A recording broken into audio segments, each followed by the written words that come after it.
Pemirsa, menjelang berlangsungnya kick-off Liga 2, tim Laskar Wongkito menggelar latihan fisik di lapangan voli pantai Komplek Jakabaring Sport Center yang dipimpin langsung oleh pelatih kepala Neil Maizar. Kick-off kompetisi Liga 2 tidak lama lagi dilakukan. Saat ini seluruh tim yang berkompetisi kasta kedua di tanah air ini sedang melakukan persiapan, tidak terkecuali tim Laskar Wongkito, Sriwijaya FC.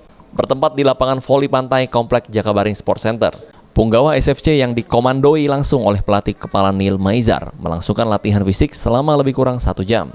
Dalam latihan ini terlihat seluruh pemain cukup bersemangat mengikutinya, karena mereka ingin agar di Liga 2 mendatang, SFC dapat berprestasi dan melangkah ke kompetisi Liga 1.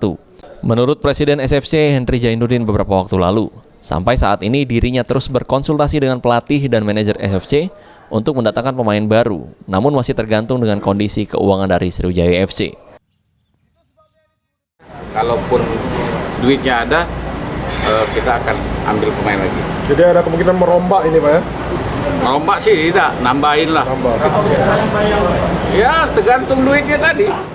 Sampai saat ini SFC sendiri telah mendatangkan sejumlah pemain berkualitas. Terakhir, tim Laskar Wongkito ini mendatangkan kembali bek Bobby Satria untuk memperkuat SFC di kancah kompetisi Liga 2.